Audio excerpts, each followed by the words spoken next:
শালার সকাল সকাল যেখানে বসে রইছি একটা মুয়াক্কেলও তো পাইলাম না। মক্কেল? হ আরে পাবি পাবি, আর একটু অপেক্ষা কর না। ও আচ্ছা, তোকে যে আমি আইফোনের প্যাকেট আনতে বলছিলাম, আনছিস তো? হ্যাঁ, হ্যাঁ, দে আনছি, দে দাঁড়া। দে। আর তুই এদিক আর ওইদিক দেখ, কোনো মক্কেল আসতেছে কিনা।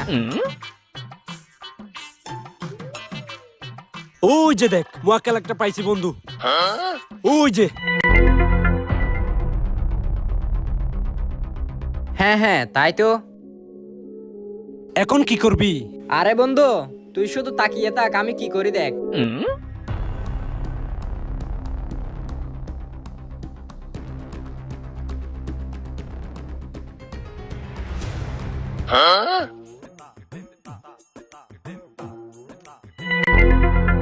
আরে সালা, ব্যাপারটা তো বুঝলাম না। আশেপাশে তো কেউ নাই।